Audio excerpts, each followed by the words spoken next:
maybe doesn't realize here at Retail Row, Psalm is also on the far east side under the blacktop buildings, the stores.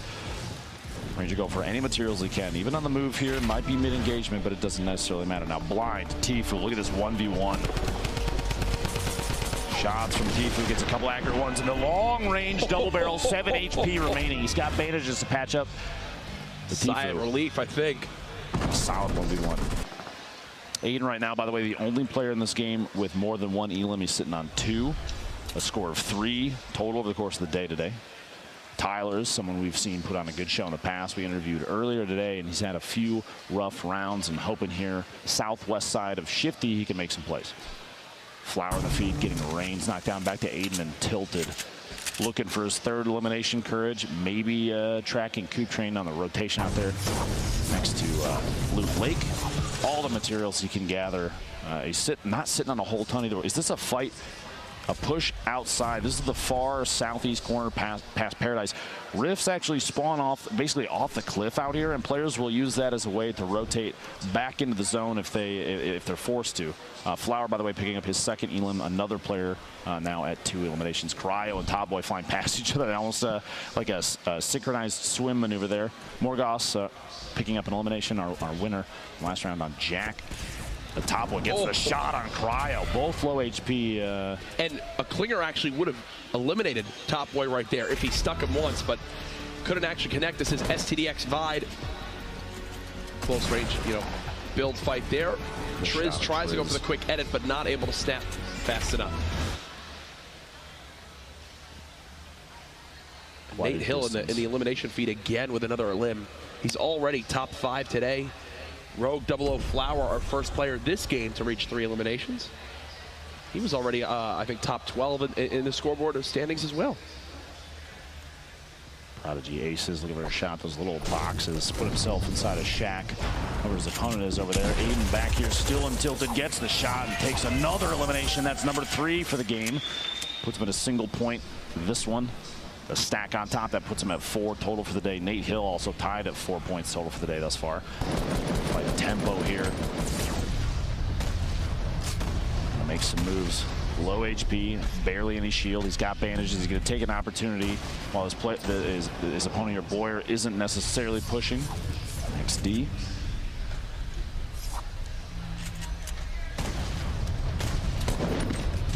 Oh, that player with the nade launcher. Almost just eating explosion there, yeah. He's right next to the cube, which means shield is actually getting added to him. But his opponent, Turkey Lips up top, knows if you shoot the cube, it lashes back out at whoever is closest. Yes. Turkey Lips knows his opponent is sitting right on top of it, so if he shoots it, even though he's the one dealing damage, the cube is going to lash out at the player basically sitting on top of him. Again, when they're near it, they're gaining some shield. First time we've really seen the cube come into play so far today. I actually didn't even realize it was this far over. It's in Shifty Shafts now. Yep. As it continues to maneuver around the map, still wondering what it even means.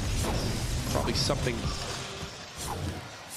regarding Season 6, but who knows. Looks like players will begin to have to move towards this middle island. Just outside Fatal Fields. This is a Hysteria on the opposite side of the map. Quick double barrel. First elimination. He gets it on EMAT, his first elimination this game. WBG's Punisher dropping the clingers down there. As soon as those start to detonate, like you said earlier, they drop down now once the structure that they were attached to disappears. Previously, they used to instantly explode. You'd see players throw the clingers at like a wall that they see someone hiding behind, shoot the wall out, and then it would instantly detonate. Not anymore. They drop down like gravity's pulling them down. He's looking for shots. Actually gets the elimination on Rogue's 00 Flower inside this box. Picks up all the loot. There's a handful of medkits in there. Yeah, look at his materials. Hopefully he grabs the 3rd medkit. Maybe he didn't realize that there was one sitting there. He's only carrying 2 Max currently. wood, max brick, 800 metal is what he currently had. Aiden, another engagement. He's got to move forward. Bounce pad, go for it. He missed the build. Going for the bounce pad play to fly across. Almost perfectly. Are you kidding me? And he actually gets the little benefit of the boost. He's going to land right on his opponent. He wants to keep the pressure on. That box inside, though, he's going to have to smash his way out. Nobody owns these walls, so he's got to take an opportunity to melee those down. Gets caught underneath his own surface. Looks like he tried to build the floor and jump up. He almost went for the edit. Didn't get it off the time. Goes for the edit on that outside wall. He's trying to drop down underneath. Probably heard the rockets coming and reacted, thinking they're headed towards him no matter what, so it's time to build away. trying to edit his way out. Change the angle against his opponent. Always kind of mix it up. You never want to repeat, and this is a good example of that. Goes for the shot in. A little clip in the shotgun. The LMG, a 52 in there, and gets the elimination on Kutrain. The crowd going wild here. 40 HP. Player 3 is into the match. 9 HP remaining, and Mars Cities gets the elim and stops Aiden from hitting 5 elims. That would have been 2 points, but only 1 this game. Finally gets shut down. What a build performance right there. Boltnaga throws a stink bomb in. And that one is smelling, and Tyler's just dies to it right away. That, by the way, is our second elimination over the course of the entire weekend. Week 8 of Summer Skirmish. Second elimination to stink bombs. I saw a stat online earlier that said that one happened, I believe, in day 2 qualifiers. X's replays kind of bouncing back and forth next to each other. Spots, Bizzle rotating into the safe zone.